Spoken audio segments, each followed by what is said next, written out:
अगर आरती चाहती है साल भर तो जेल में सजा ही दी, अब ज़मीन जायदाद तो बेच करके थोड़ा बहुत बेल करवाए। अब चाहती है कि गांव समाज को छोड़ करके कहीं चले जाए, तो मैं जाने के लिए तैयार हूँ। बेटी जहाँ कहीं भी रहे वह खुश होकर करे। बिच्छू की तरह वह बेटी नहीं बने, बेटा तो पिता का गोद का भरने वाला होता है। जहाँ कहीं भी वह बेटी रहे, अपना जीवन जीविका चलावे। और मैं क्या बोल सकता हूँ वह पिता के दर्जा में। बहुत सारे सवाल हैं आपको लेकर, आप पे जो आरोप लगे वो आपके ही अपने बेटी के द्वारा लगाया गया, तो उन आरोपों को लेकर आज आप क्या कहना चाहेंगे? मैं यही कहने के लिए चाहता हूँ, बेटी हो या बेटा हो, माँ पिताजी गांव समाज के लोग सबों को समान दर्जा देने के लिए चाहते हैं, किसी को बड़ा और किसी को छोटा नहीं। उसी के हैसियत से मैं भी बेटा और बेटी, 4 बेटी 3 बेटा था, 2 तो छोटा छोटा है। 3 बेटी का शादी ज़मीन सुध भरना लगा करके कुछ शादी कर सलटा दिए थे। चौथा में ये थी, मन में जिज्ञासा था कि अच्छा ढंग से इनका भी शादी करें, लेकिन परिस्थिति डाउन हो जाता है। उस परिस्थिति लेकर के जिद भी कर दी कि मैं ग्रेजुएशन करूंगी तब पिताजी मेरा शादी कीजिएगा। भरोसा दिलाई, सहानुभूति हुआ, अच्छा शिक्षा की ओर झुकाव है तो थोड़ा और सहानुभूति दे करके क्रेडिट लोन विद्यार्थी क्रेडिट लोन ले करके इनको ग्रेजुएशन करवा देते हैं। शिक्षा का विनाश नहीं होता है। मैं यही चलते उन पर सहानुभूति रखा और जहाँ जहाँ सोचे साइड बिजनेस थोड़ा लगा देते हैं, जीविका से जुड़ा दिए। गाँव समाज में 10 ठो समूह चलाएगी, उससे जो होगा आगे विकास, बुद्धि भी विकास उनका होगा। सेप्स ऑफ कंपनी से भी जोड़ा दिए थे। वहाँ जहाँ जहाँ अररिया मीटिंग होता था, पूर्णिया मीटिंग होता था, गाड़ी ड्राइव कर करके इस अवस्था में उस बेटी को हमने पहुँचाता था। और बड़ी आत्मबल था कि यह बेटी मेरा कोई रोशन करेगा। लेकिन दुर्भाग्य था, मेरा ही दुर्भाग्य है, वह बेटी आज मेरा कहीं का नहीं रखा। साल भर जेल में सड़वाया, कानून का शरण लिए, लोअर कोर्ट रिजेक्ट किया, जज साहब, वकील साहब, हाई कोर्ट में बेल फाइल किया गया, लेकिन सत परेशान होता है,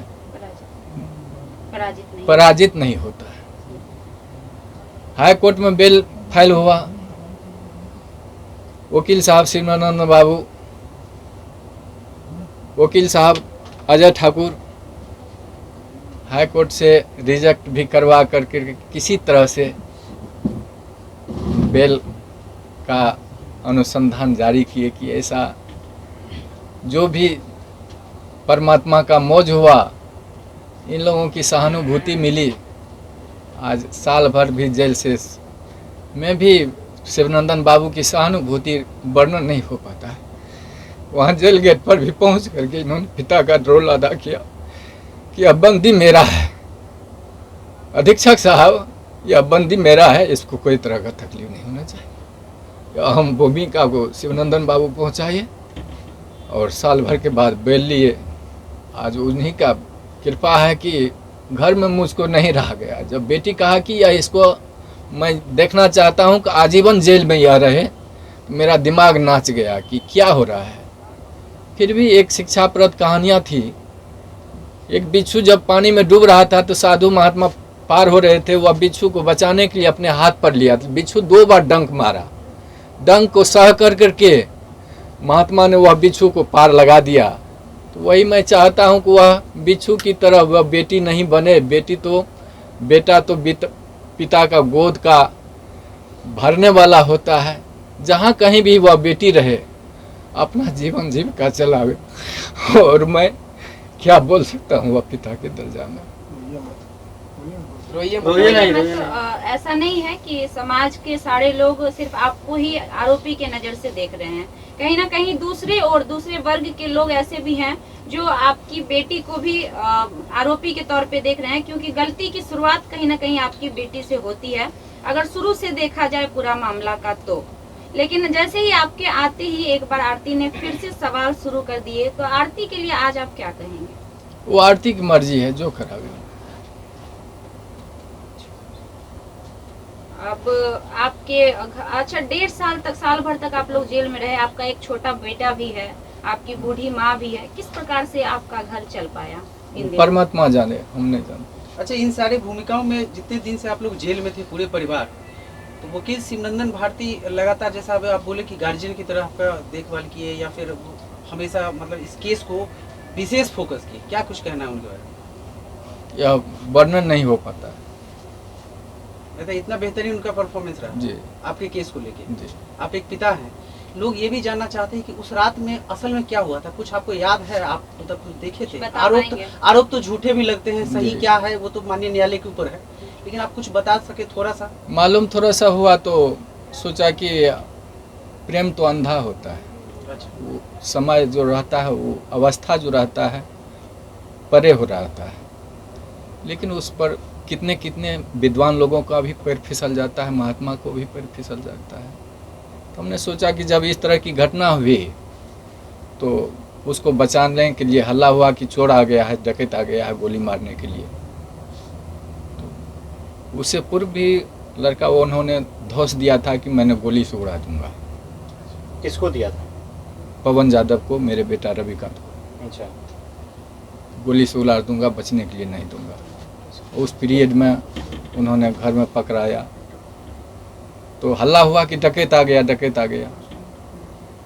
डकैत के दरमियान में पहचाने उसको तो कहा, देखे मेरा जात भाई है, बच्चा है, पैर फिसल गया। उसको बचाने के ख्याल से मैंने घर में बंद किया, और उस दरमियान में कैसे उसका मौत हो गया हम लोगों को जांच का विषय, मतलब आपको इसके बारे में इसके बाद विशेष कुछ जानकारी कुछ नहीं।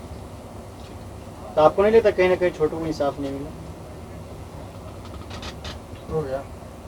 अब छोटू का इंसाफ हम क्या कर सकते हैं? अच्छा, जब से आप लोग बेल पे बाहर आए हैं, तब से आरती सोशल मीडिया पे ये बयान दे रही है कि उनके परिवार में आप लोग से आरती को खतरा है, घर दिखाने की बात हो रही है, इसको आप कैसे देखते हैं? और अपनी बेटी को कुछ कहना चाहिएगा हमारे माध्यम से? हम तो यही करने के लिए चाहते हैं कि माँ बाप तो जिगर होते हैं, हृदय का टुकड़ा बाल बच्चा उनका होता है, उसके प्रति आघात कहीं माँ बाप सोचे, गांव समाज के लोग सोचे।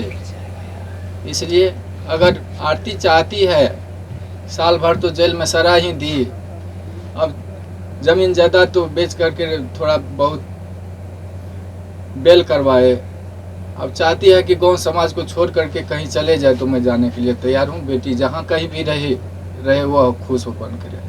अच्छा, जो घटना आपके साथ घटित हुई है उससे समाज में जितने भी पिता हैं सब सहमे हुए हैं। बहुत सारे पिता अपनी बेटी को लेकर उनके मन में ये सवाल पैदा हो रहा है कि क्या हमारे साथ भी हमारी बेटियां भी ऐसा कर सकती हैं। तो उन पिता के लिए आपकी क्या मैसेज होगी, क्या संदेश होगा? सब बेटी बेटा ऐसा नहीं होता है। हम भगवान से प्रार्थना करते हैं वह सद्बुद्धि दे और सत रास्ता पर वह बेटा बेटी चले, और जो बिगड़ने के लायक होती है वह बेटी को भी मैं प्रार्थना कर रहा हूँ गुरु महाराज से, भगवान से, कि वह दूसरे के बहकावा में नहीं आकर करके अपना जो कर्तव्य है, अभी भी शादी की है, अभी भी हक निभा कर करके दोनों घर को आबाद करके चले। इसी में मैं भगवान से प्रार्थना करता हूँ। ठीक। सर, आप मीडिया वालों को कुछ संदेश देना चाहते थे, वो संदेश हमारे माध्यम से दे सकते हैं? सर, मीडिया वाला से प्रार्थना है, विशेष तो मैं नहीं कह पाऊँगा कुछ, लेकिन लाचार न करें, घर पर तबाही न करें और अपने आप पर काबू पा जाए।